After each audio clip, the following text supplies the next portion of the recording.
whatever comes my way.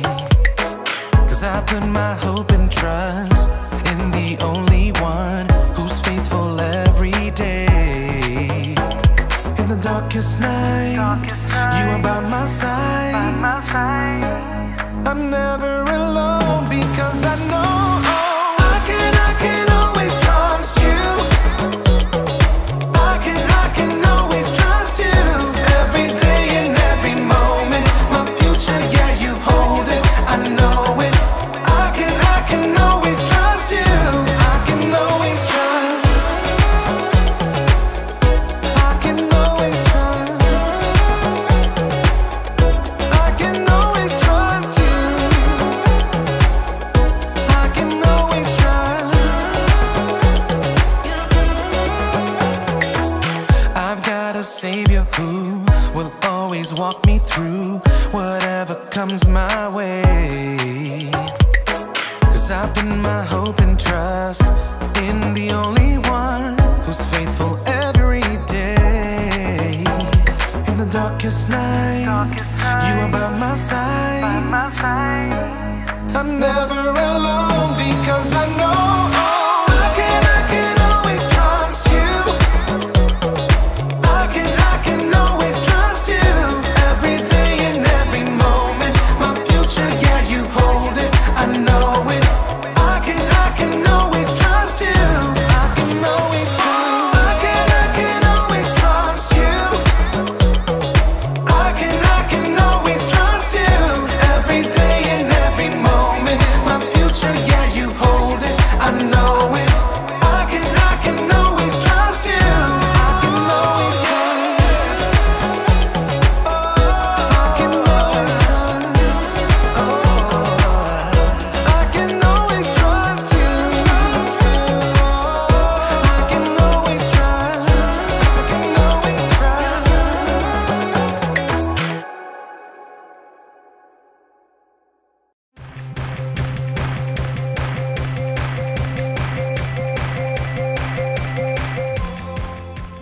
Hey everybody!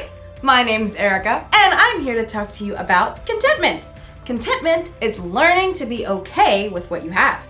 And I mean, whatever you have. Let's take bicycles, for instance. You can be content if you have the best bicycle in the world. Like this one. This is top of the line. You could climb a mountain with this bike, and if you get tired of pedaling, it's got a motor that kicks in that helps you keep moving. Or maybe you have a bike like this. You can be content with an old used bike that's been around the block a few times. It may not shine like a brand new bike, but it gets the job done. But here's something that will really surprise you. That's right. You can be content with having no bike at all. It's true! Not everyone in the world has a bike, and lots of those people are quite content without one. In fact, you can be content even if all you have is a box of bike parts. I mean, there's so many uses for a box of bike parts, right? I'm big and you're small. Hey, big guy, are you gearing up for a fight?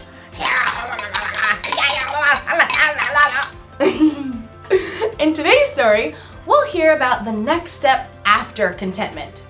I think you'll get a real kick out of this story.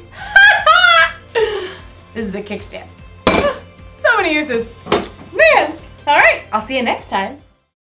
The Bible. It's 66 books of history, stories, letters, and poetry that fit together to form God's one big story.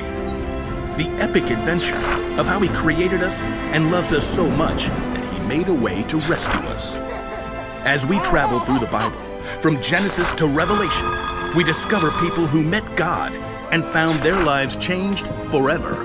Now, for an amazing story, inspired by the book of 2 Corinthians, chapter 8, verses 1 through 5. As Sarah entered the cafeteria, bagged lunch in hand, Grace waved her over. Hey, Sarah, we figured out the service project thing. Sarah slid into the seat beside Grace, across from Cassie and Rochelle. All three of them sported expensive salon haircuts and manicures. Sarah tried to smooth down her own frizzy hair.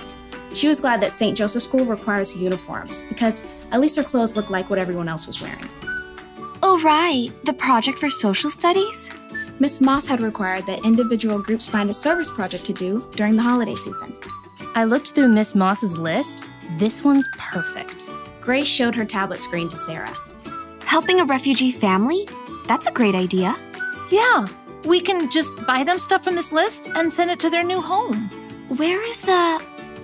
Sarah looked at the table again, trying to decipher the name on the page.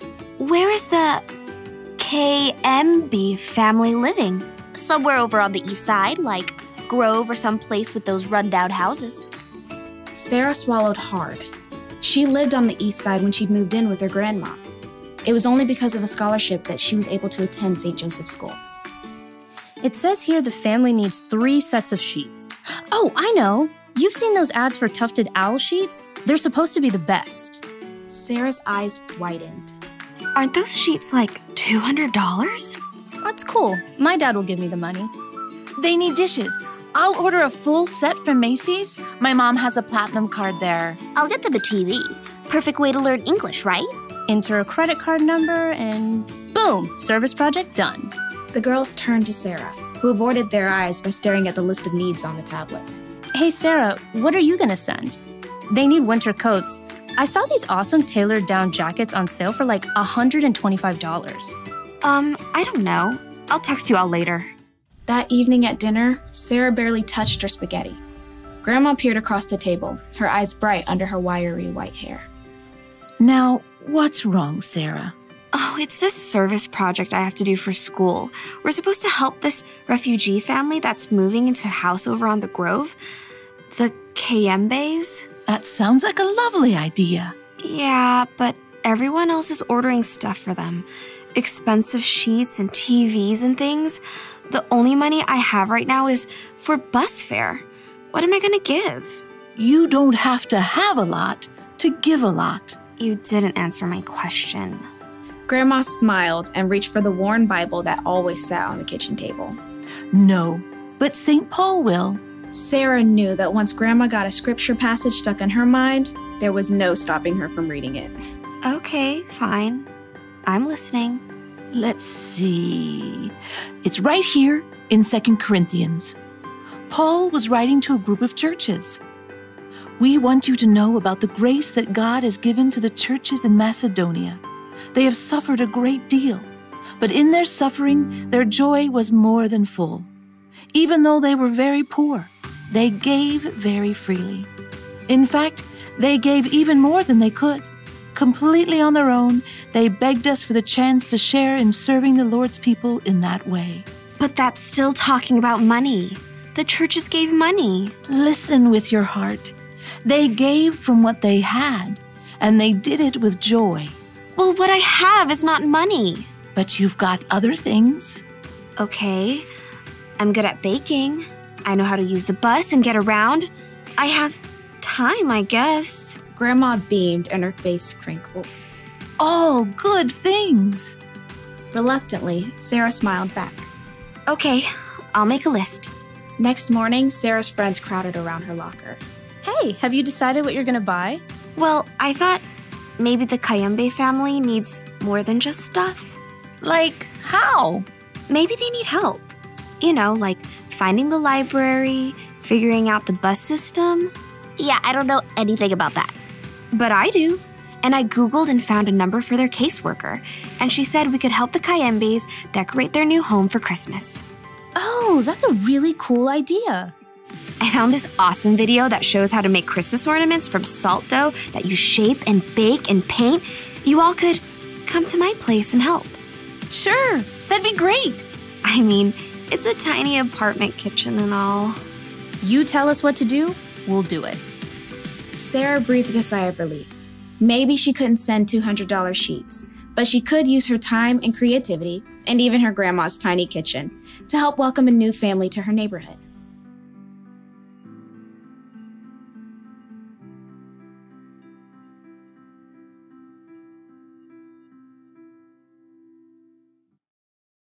The people in the Macedonian churches didn't have a lot, and yet somehow they were okay with that. They were content. And it was that contentment that made them want to share their time, talents, and resources with others. You see, when you learn how to be content, it makes you really see all the good things you have. You learn to be thankful for what you've been given, and the more thankful you are, the more likely you'll want to share what you have with someone else. Like, maybe I could share these bicycle parts. You know, I'll bet there's a bike somewhere that's falling over somewhere because they need a kickstand. I could give this to that bike. Or someone might need to replace their chain because theirs is old and rusted or broken. Let's see. These might even help someone hold onto their handlebars a little bit tighter. I could give all these parts away and help a lot of people. You know, we all have something we can give. Maybe you don't have a lot, but you've got something. You may have money or stuff, or you may have strength to help your family around the house with chores.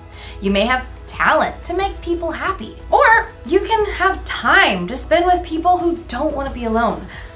Honestly, you'll truly start to see what you have to give when you learn how to be content. The Apostle Paul wrote that he learned to be content through the power of Christ, who gave him strength. When you put your trust in Jesus, he can give you that strength too.